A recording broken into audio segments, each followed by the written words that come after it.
ओम शांति। भगवत गीता श्लोक क्लास में आज का श्लोक है 8वें अध्याय का 16वां श्लोक। अध्याय 8 श्लोक नंबर 16। श्लोक है आ ब्रह्म भुवना लोका पुनरावर्ती नोर्जुन मामुपेत्य तु कौन्तेय पुनर्जन्म न विद्यते। श्लोक दोबारा। आ ब्रह्म भुवना लोका पुनरावर्ती नोर्जुन मामुपेत्य तु कौन्तेय पुनर्जन्म न विद्यते। श्लोक का संधि विच्छेद है आ ब्रह्म भुवनात् लोकः पुनरावर्तिनः अर्जुन माम उपेत्य तु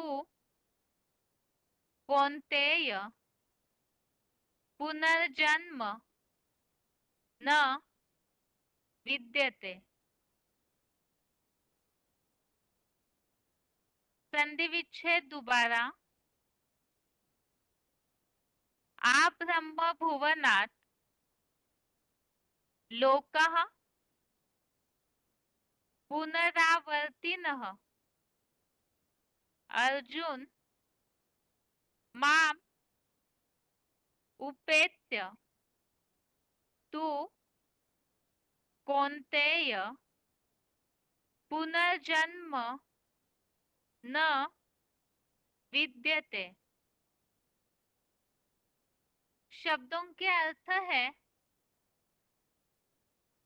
अर्जुन अर्थात है अर्जुन आ ब्रह्म भुवना लोकः।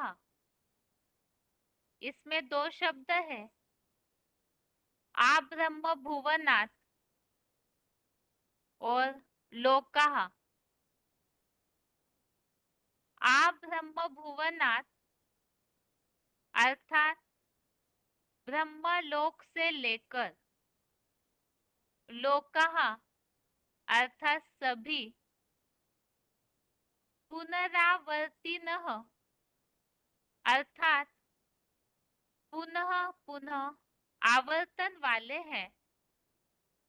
तू अर्थात किंतु, कौन्तेय अर्थात हे कुंती के पुत्र, माम अर्थात मेरे, उपेत्य अर्थात पास पहुंचकर, पुनर्जन्म अर्थात जन्म फिर से, न अर्थात नहीं, विद्यते अर्थात होता।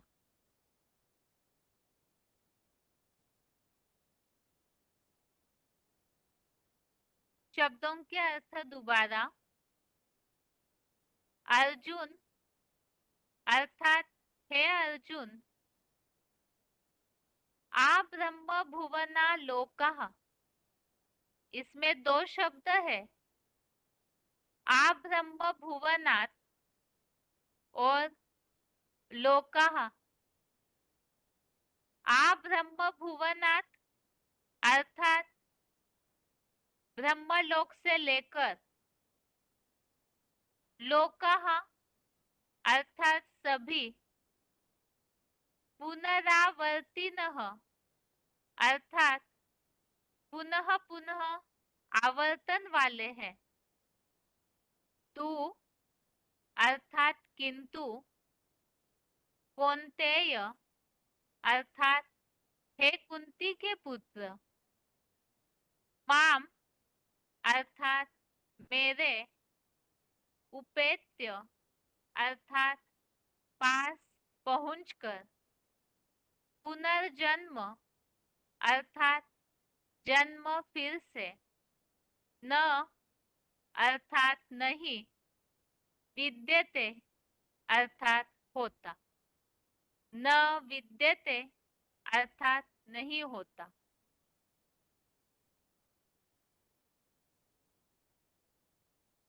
श्लोक का अर्थ है, हे अर्जुन, ब्रह्मलोक से लेकर सभी पुनः पुनः आवर्तन वाले हैं, किंतु हे कुंती पुत्र, मेरे पास पहुंचकर जन्म फिर से नहीं होता। तो इस श्लोक में जो बात बताई हुई है, जैसे कि इसके पिछले श्लोकों में भी बात चल रही थी, परम ब्रह्म में समाने की, तो इसके लिए इस श्लोक में बताया है कि ब्रह्मलोक से लेकर के सभी पुनः पुनः आवर्तन वाले हैं, अर्थात ही जो ड्रामा हुबहू रिपीट होता है, इस संबंधित ये बात बोली हुई है। और मेरे पास पहुंचकर जन्म फिर से नहीं होता। मेरे पास पहुंचकर जो 15वें श्लोक में, श्लोक नंबर 15 में जो उल्लेख आया था, मेरे पास पहुंचना अर्थात जो पंचमुखी परम ब्रह्म महादेव है, उनके पास जो पहुंच जाते हैं, अर्थात ही जो पॉइंट्स में हमने इस बात का उल्लेख समझा था, पास पहुंचना अर्थात ऐसी स्थिति बनाना, तो ऐसे जो पहुंचने वाले संपूर्ण सिद्धि वाले महात्माएं हैं, तो उनके लिए बताया कि जन्म फिर से नहीं होता। तो कहाँ फिर से जन्म नहीं होता है, इसके लिए क्लैरिफिकेशन वाले अर्थ में बताया है। क्लैरिफिकेशन सहित अर्थ है, हे अर्जुन, यद्यपि ब्रह्मलोक से लेकर सभी स्वर्ग और नरकों के 7 विधर्मी धर्मखंड कल्प कल्प पुनः पुनः आवर्तन वाले हैं, किंतु हे देहभान नाशिनी कुंती के पुत्र, पुरुषोत्तम संगम में मेरे पास पहुंचकर 21 जन्म से पहले इस दुखधाम में नारकीय जन्म फिर से नहीं होता। तो इस श्लोक में ये बात बताई है कि जो स्वर्ग और नरकों के 7 विधर्मी धर्मखंड, जो ब्रह्मलोक से लेकर सभी ही जो भी आत्माएं हैं, वो कल्प कल्प पुनः पुनः आवर्तन वाले हैं। तो एक कल्प में सेम वैसे ही अगले कल्प में भी जो ड्रामा रिपीट होता है हूबहू, तो वो पुनः पुनः आवर्तन वाले हैं। तो उसी तरह से वो चक्र चलता है। और इसी के लिए बताया, मेरे पास एक बार पहुंचने के बाद फिर इस दुखधाम में नारकीय जन्म फिर से नहीं होता है। इस श्लोक संबंधित जहाँ पुनर्जन्म की बात आई, ड्रामा हुबहू रिपीट होने की, पुनः पुनः आवर्तन की जो बात आई है, इस संबंधित गीता में और भी दूसरे अध्यायों में संबंधित श्लोक आए हुए हैं। तो रेफरेंस श्लोक है, एक तो चौथे अध्याय का 15वां श्लोक, अध्याय 4 श्लोक नंबर 15। इसमें उल्लेख आया है जो लास्ट में वाक्य है भावार्थ में, हर कल्प के जो के त्यों हूबहू पुनरावृत्ति के नियम से तू पूर्व से पूर्वतर हर चतुर्युगी में किए हुए कर्मों को कर। तो इसमें हूबहू पुनरावृत्ति का नियम ऐसे उल्लेख आया, जिसके लिए जो श्लोक में शब्द आया है पूर्वे है पूर्वतरम कृतम।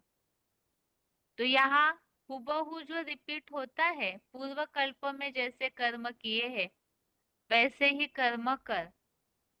और चौथे अध्याय का 5वां श्लोक, अध्याय 4 का श्लोक नंबर 5, इसमें जो उल्लेख आया हुआ है, यहाँ चतुर्युगी में जो असंख्य जन्म बीते, तो यहाँ ड्रामा की बात का जो उल्लेख आया हुआ है चतुर्युगी में एक कल्प की हूबहू पुनरावृत्ति से।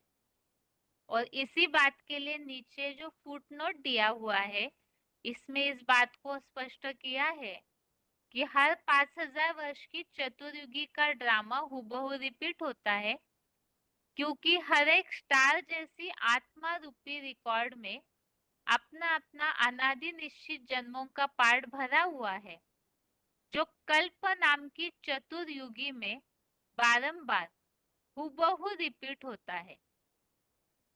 तो यहाँ जो आज के श्लोक में श्लोक नंबर 16 में उल्लेख आया है पुनः पुनः आवर्तन, इसी बात का उल्लेख यहाँ आया हुआ है कि ये जो ड्रामा है वो हूबहू रिपीट होता है, उसे ही आवर्तन, पुनः पुनः आवर्तन ऐसे उल्लेख है। आगे है श्लोक में और एक जो उल्लेख है, मेरे पास पहुंचकर नारकीय जन्म फिर से नहीं होता।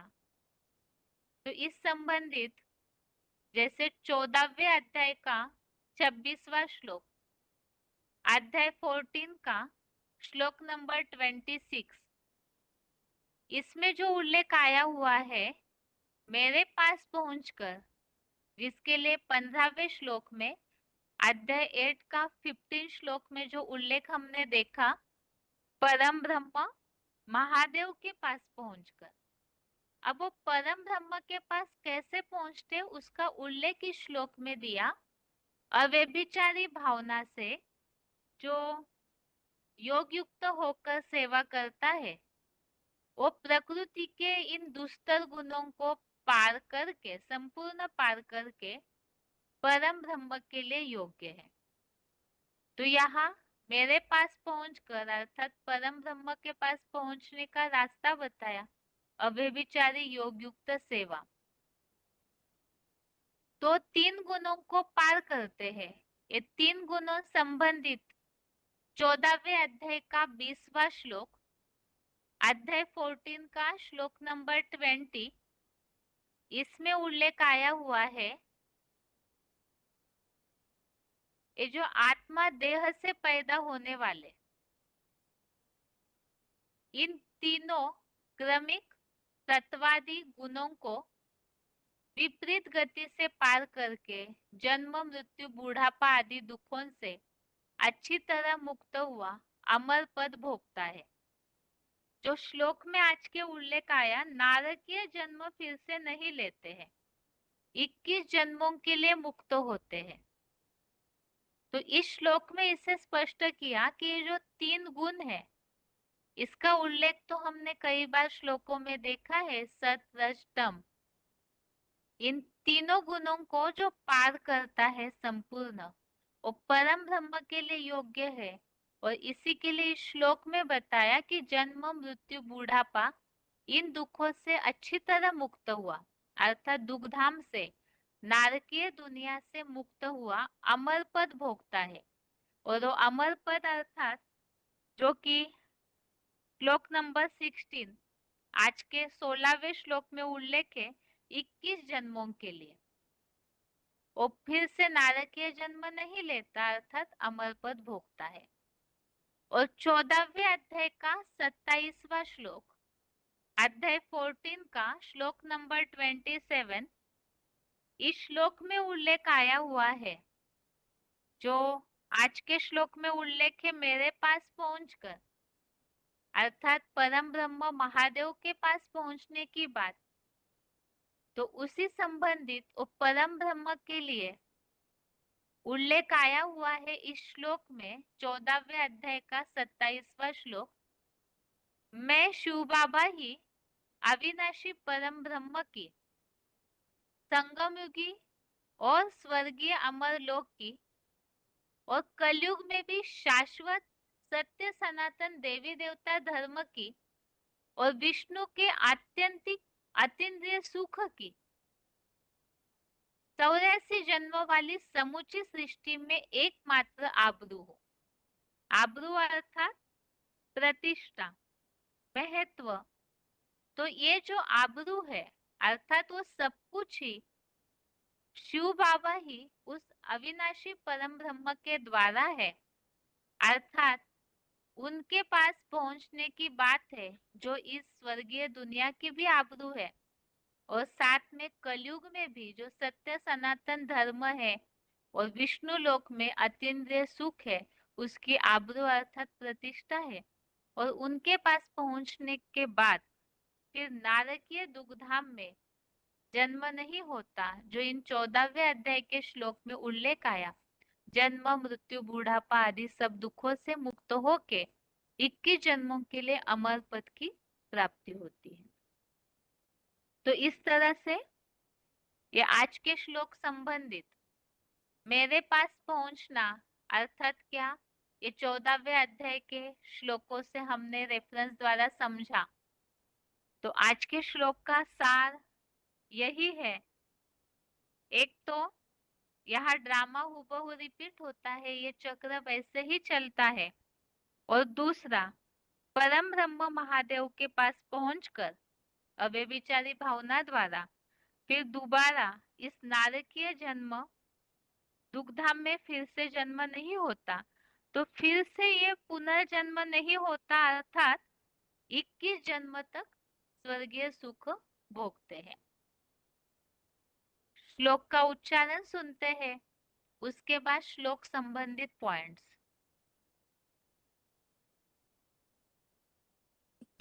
ब्रह्म भुवनालोका पुनरावर्तिनोऽर्जुन मामुपेत्य तु कौन्तेय पुनर्जन्म न विद्यते। हे अर्जुन, यद्यपि ब्रह्मलोक से लेकर सभी स्वर्ग और नरकों के साथ विधर्मी धर्म खंड कल्प कल्प पुनः पुनः आवर्तन वाले हैं, किंतु हे देहभान नाशिनी कुंती के पुत्र, पुरुषोत्तम संगम में मेरे पास पहुंचकर इस दुखधाम में 2500 वर्ष से पहले नारकीय जन्म फिर से नहीं।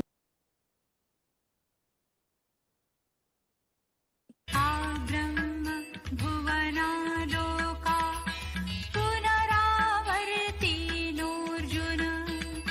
मामुपेत्य तु कौन्तेय पुनर्जन्म न विद्यते।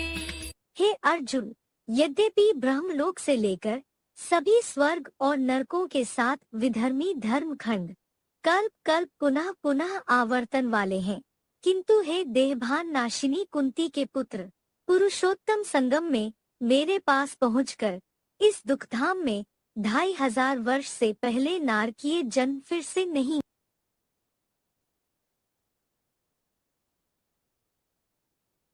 आगे है श्लोक संबंधित points. VCD number 1907, VCD number 1907 22 minute 22 minutes के बाद से लिया हुआ पॉइंट है। सभी पुनः पुनः आवर्तन वाले हैं। कि ये ड्रामा का ताना बना कैसे बना, कब बना, ये ड्रामा क्या होता है, ये शिव कौन है, ये कब आते हैं, इतना स्वर्ग था, वो नरक क्यों बन गया? सुखधाम था, दुखधाम क्यों बन गया? कोई भी नहीं जानते हैं, बिल्कुल नहीं जानते। बाप आकर के बताते हैं, ये प्राकृतिक रूप से ड्रामा बना हुआ है। प्रकृति त्रिगुणमयी है, सत्वगुण, रजोगुण, तमोगुण। इन तीन गुणों में क्रमशः आवर्तन करती रहती है। सृष्टि भी आवर्तन करती है, मनुष्य भी आवर्तन करते हैं। दुनिया की हर चीज तीन गुणों ने आवर्तन करती है। इसलिए सत्व प्रधान सतयुग, सतो सामान्य त्रेता, रजो प्रधान द्वापर और तमो प्रधान कलयुग का आवर्तन होता ही रहता है।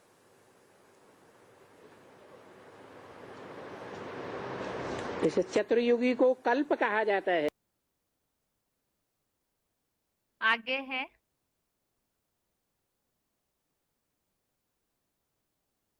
VCD नंबर 98, VCD नंबर 98, 1 घंटा 5 मिनट 1 आवर 5 मिनट्स के बाद से लिया हुआ पॉइंट है। स्वर्ग और नर्क कल्प कल्प पुनः पुनः आवर्तन वाले हैं।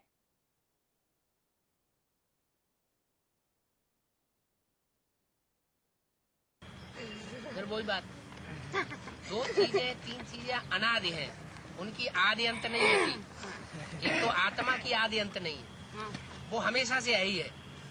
कब पैदा हुई ये नहीं कहा जा सकता। ऐसे ही ड्रामा कब शुरू हुआ ये नहीं कहा जा सकता कब शुरू हुआ। और सतयुग त्रेता द्वापर कलयुग के बाद सतयुग त्रेता द्वापर कलयुग, सतयुग त्रेता द्वापर कलयुग, ये चक्कर घूमता ही रहता है। ये अनादि चक्कर है। क्या अनादि चक्कर, ये इसकी शुरुआत नहीं कही जा सकती कभी। हाँ, ऐसे कह सकते हैं कि जो कुम्हार का चाक होता है वो तो कुम्हार डंडा लगाता है, तब घूमता है तो वो घूमता रहता है, हैं? कुछ टाइम होता है उसका, 15 मिनट 20 मिनट घूमता रहता है। लेकिन ये ऐसा ड्रामा है कि इसमें वो परम पिता, वो जो कुम्हार है, वो आकर के ज्ञान का डंडा एक बार लगाता है तो 5000 साल तक घूमता रहता है। फिर वो बंद होने से पहले ही फिर डंडा लगा देता है। तो ये ज्ञान का चक्कर लगाता है, ऐसे ही घूमता रहता है। क्या आया समझ में? आया समझ आया। वो घूमता है तो ऐसा नहीं कह सकते कि पहला कौन सा भाग होगा, घूमता ही रहता है। घूमता ही रहता है। आगे है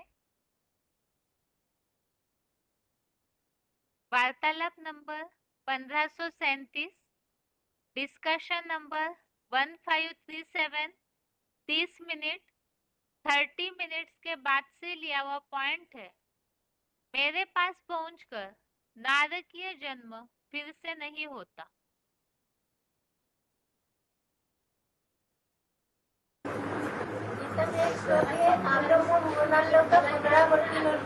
है?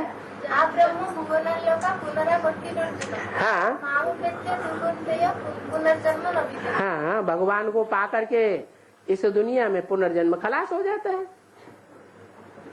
माम उपेत्य माने मुझको पा करके जो ये कलयुगी दुनिया है, दुखों की दुनिया, ये दुनिया में जन्म लेना खत्म हो जाता है। जैसे ब्रह्मा बाबा है, इस दुनिया में जन्म लिया नहीं लिया। ये हो गए श्लोक संबंधित पॉइंट्स। आगे है रिवीजन।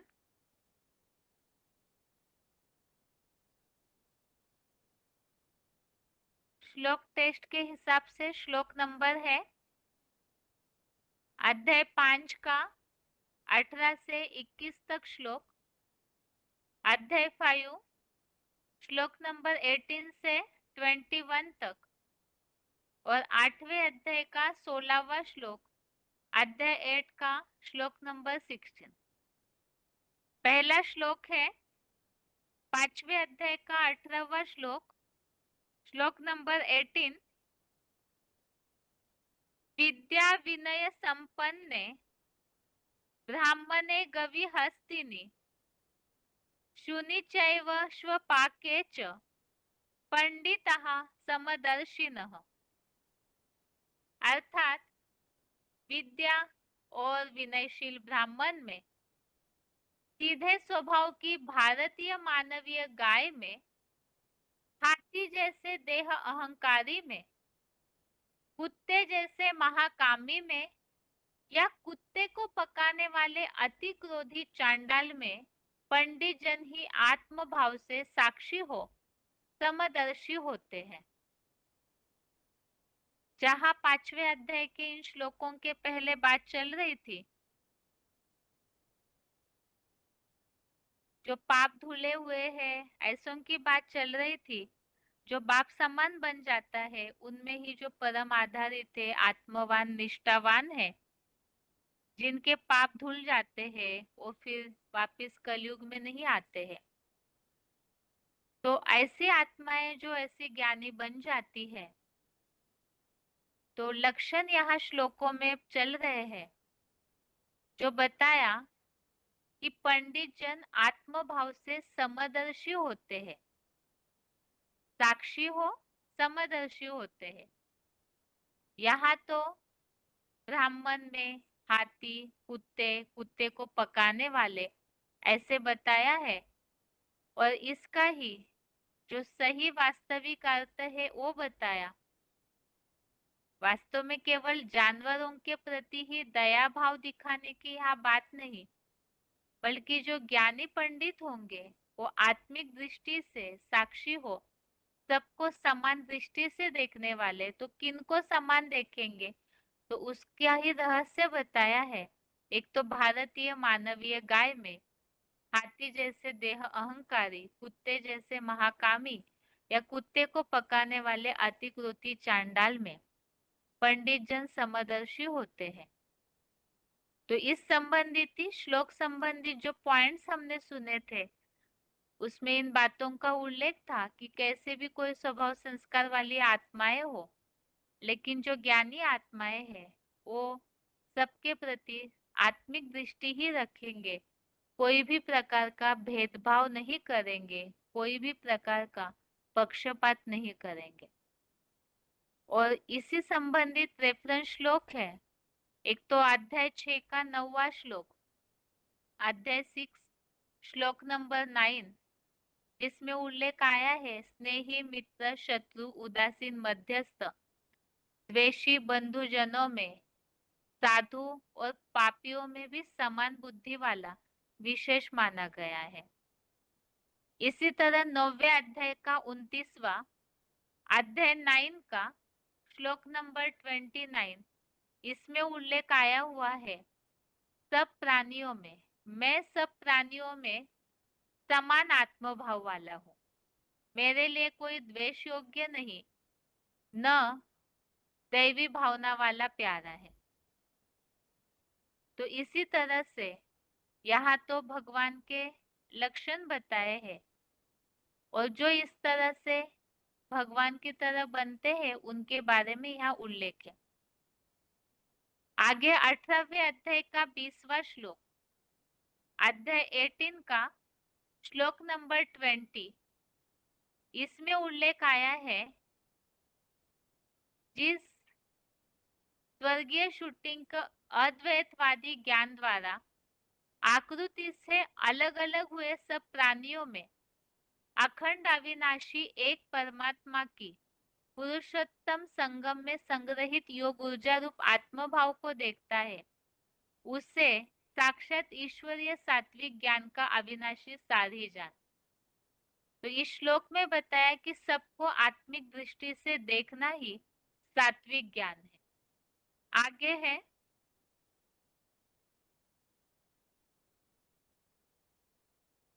5वें अध्याय का 19वां श्लोक नंबर 19 है, इहैव तर्जितः सर्गो येषां साम्ये स्थितं मनः निर्दोषं हि समं ब्रह्म तस्मात् ब्रह्मणि ते स्थिताः। अर्थात जिनका मन समानता में स्थित है उन्होंने यहाँ दुखधाम में ही सारे हिंसक संसार को गीता ज्ञान और राजयोग से जीता है, क्योंकि परम ब्रह्म निर्दोष और समान है। अतः वे आत्मस्थ सहज राजयोगी सो सहयोगी परम ब्रह्म में ही स्थिर है। तो यहाँ पर जो पहले श्लोक में बात आई है समानता की, आत्मभाव से साक्षी होने की, सबको समान देखने की, तो ऐसा जिनका मन समानता में स्थित हो गया है तो उन्होंने यहाँ ही सारे संसार को ज्ञान और योग से जीता है। परम ब्रह्म निर्दोष है, इस बात के लिए हमने श्लोक संबंधित पॉइंट समझे थे कि जो ऐसे समर्थ है उनको कोई दोष नहीं लगता। तो इसी तरह से परम ब्रह्म आत्मिक स्थिति समानता की स्थिति से ऐसे निर्दोष स्थिति में पहुंच जाते हैं। तो परम ब्रह्म निर्दोष और समान है। और ऐसा जो आत्मिक स्थिति वाला राजयोगी है वो परम ब्रह्म में ही स्थिर है। आगे 5वें अध्याय का 20वां श्लोक, अध्याय 5 श्लोक नंबर 20 श्लोक है, न प्रहुष्येत प्रियम प्राप्य नोद्विजेत प्राप्य चाप्रियम स्थिर बुद्धिर सम्मूढ़ो ब्रह्मविद ब्रह्मनि स्थितः। अर्थात जिसमें लगाव हो उस प्रिय वस्तु को, वस्तु या व्यक्ति को पाकर हर्षित नहीं होना चाहिए और स्नेह शून्य या द्वेष भरे अप्रिय को पाकर भी दुखी या हताश नहीं होना चाहिए।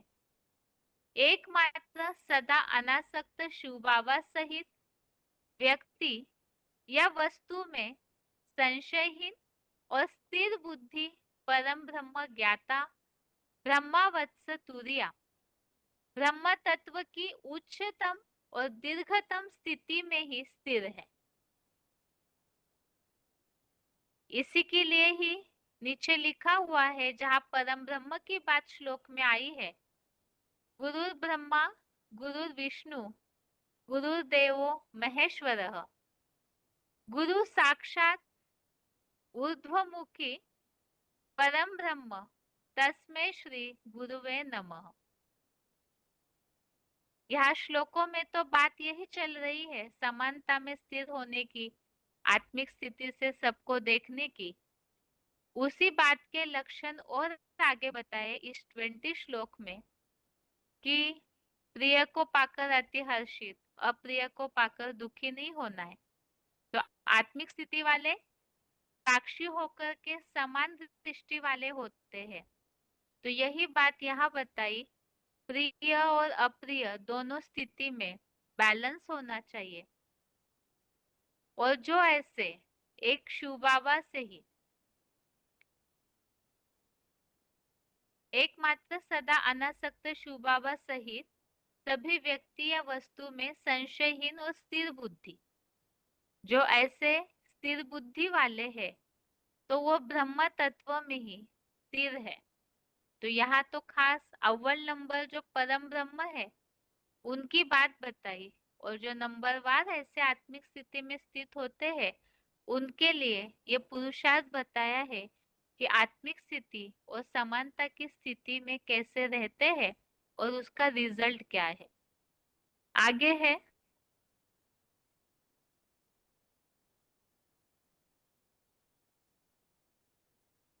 20वें श्लोक संबंधित श्लोक नंबर 20 संबंधित रेफरेंस श्लोक है। एक तो 6वें अध्याय का 32वां अध्याय 6 का श्लोक नंबर 32, जिसमें उल्लेख आया है, सब प्राणियों में आत्मभाव से सुख व दुख को जो समान देखता है वह आत्मदृष्टि वाला योगी परम मान्य है। जो इस श्लोक में उल्लेख आया है सबको समान स्थिति में रहने की बात का। 18वें अध्याय का 10वां श्लोक, अध्याय 18 का श्लोक नंबर 10, इसमें उल्लेख आया है त्यागी, सात्विक स्वभाव का बुद्धिमान, संशयहीन और कुशलता रहित, अप्रिय और अनिश्चित कर्म से द्वेषी नहीं, कुशलता युक्त प्रिय कर्म में अनासक्त होने से अनुराग नहीं रखता। जो इस श्लोक में 20 नंबर श्लोक में उल्लेख आया है, प्रिय को पाकर हर्षित नहीं होना है और अप्रिय को पाकर दुखी या हताश भी नहीं होना है। तो यहाँ यही बात बताई, जो सात्विक स्वभाव वाला बुद्धिमान है उनकी बातें बताई कि वो कोई भी अप्रिय कर्म से भी द्वेषी नहीं और प्रिय कर्म से अनुराग अर्थात अटैचमेंट, लगाव नहीं रखता, आसक्त नहीं होता। और दूसरे अध्याय का 57वां श्लोक, अध्याय 2 का श्लोक नंबर 57, इसमें जो परम ब्रह्म में स्थिर होने की बात श्लोक नंबर 20 में आई है, उसी के लिए यहाँ पुरुषार्थ दिया हुआ है। सब ओर से पूरा स्नेह रहित हुआ, अर्थात प्रिय या अप्रिय सब बातों से बिल्कुल बैलेंस, जो सब ओर से स्नेह रहित अनासक्त हुआ, उन सांसारिक शुभ या अशुभ को पाकर साक्षी दृष्टा की भांति न पूरा आनंदित होता है, न दुखी होकर द्वेष करता है, तो उसकी वो पारखी निर्णयात्मक बुद्धि दृढ़ता पूर्वक आत्मा में स्थिर है। तो यहाँ कैसे स्थिर होते हैं वो बातें बताई, सब ओर से अनासक्त। आगे है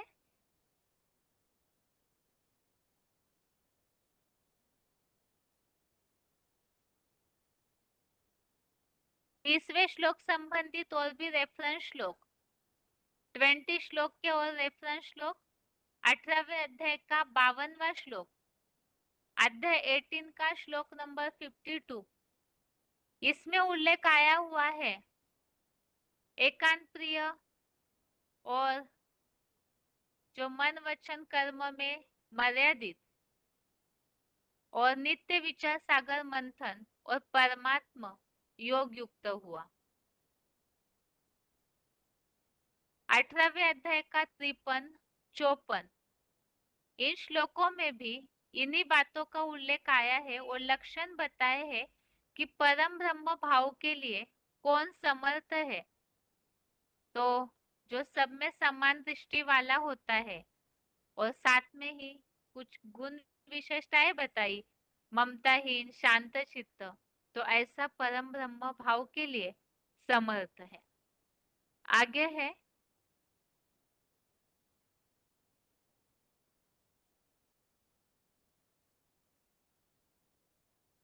21वां श्लोक, अध्याय 5 का श्लोक नंबर 21, श्लोक है बाह्य बाह्य स्पर्शेश्व सक्तात्मा विन्द्यत्यात्मनि यत् सुखम स ब्रह्म योग युक्तात्मा सुखमक्षय मश्नुते।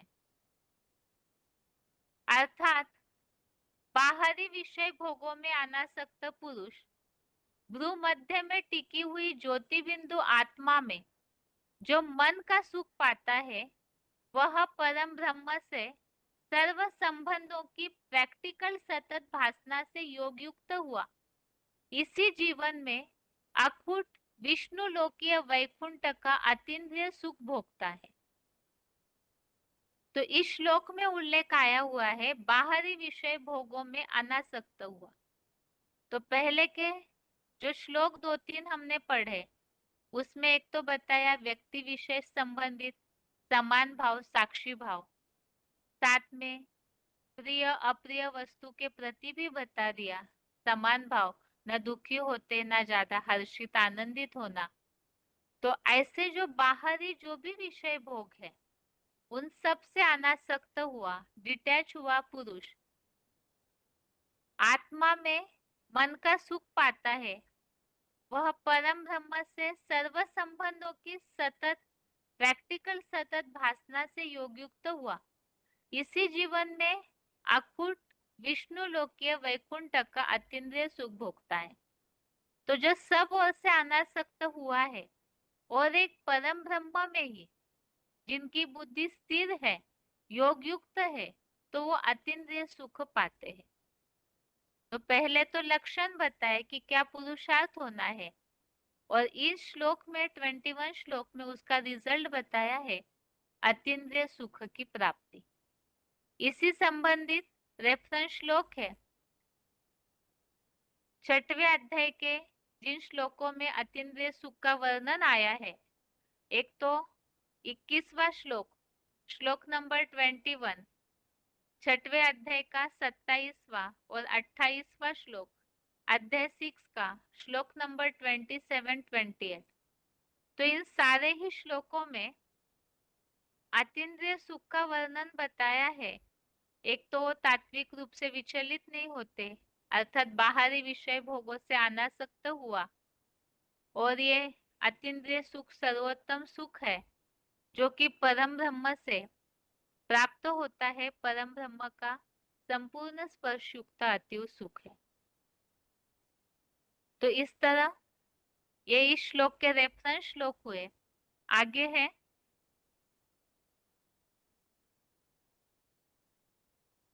आज का श्लोक, 8वें अध्याय का 16वां श्लोक, श्लोक नंबर 16 है। आ ब्रह्म भुवना लोका पुनरावर्ती नोर्जुन मामुपेत्य तु कौन्तेय पुनर्जन्म न विद्यते।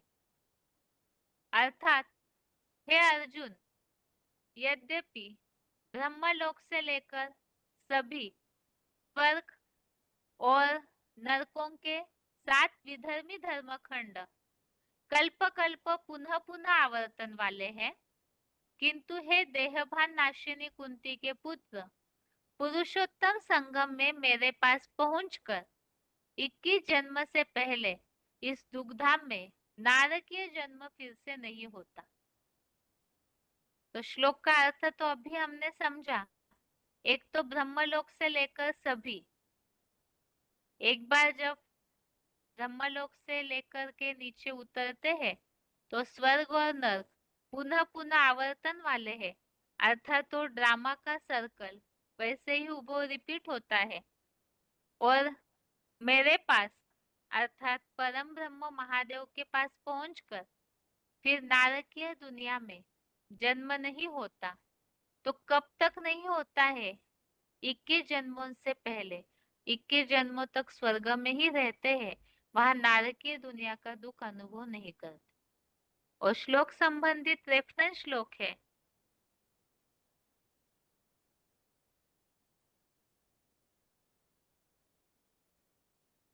एक तो 4थे अध्याय का 15वां अध्याय 4 का श्लोक नंबर 15, जिसमें यहाँ पूर्व से पूर्वोत्तर कल्प में किए हुए कर्मों को कर ऐसे उल्लेख है। हुबहू पुनरावृत्ति का नियम, जो पुनः आवर्तन का उल्लेख आया है श्लोक में। और 4थे अध्याय का 5वां अध्याय 4 का श्लोक नंबर 5, इसमें भी हुबहू पुनरावृत्ति का बात आई है, क्लैरिफिकेशन वाले अर्थ में, क्योंकि यहाँ जन्मों की बात जो इस श्लोक में चल रही है उस संबंधित थी। और नीचे फुटनोट में उल्लेख दिया हुआ है, ये 5000 वर्ष की जो चतुर्युगी ड्रामा है वो हुबहू रिपीट होता है। आगे है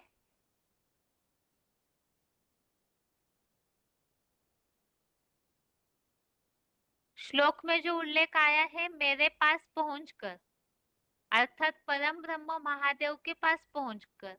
तो पास पहुंचना अर्थात वैसी स्थिति बनाना, समान बनना, तो कैसे पहुंचते हैं? उसके लिए इस 14वें अध्याय के 26वें श्लोक में अध्याय 14 के श्लोक नंबर 26 में बताया, अव्यभिचारी भावना से योग युक्त सेवा, उससे 3 गुणों को पार करके परम ब्रह्म के लिए योग्य होते हैं।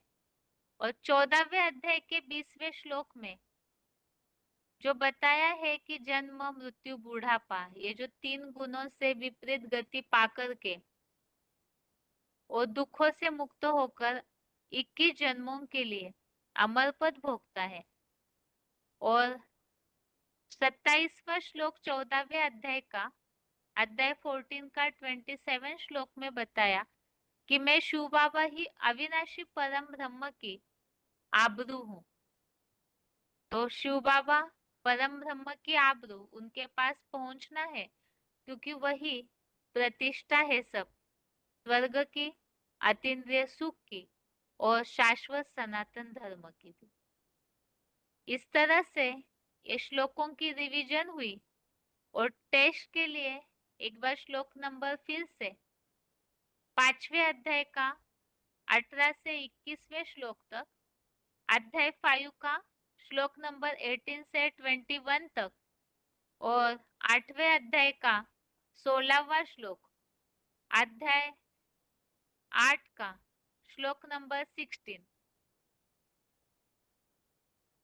इस तरह से इस श्लोकों की रिवीजन और आज के लिए गीता क्लास यहाँ तक ही। ओम शांति।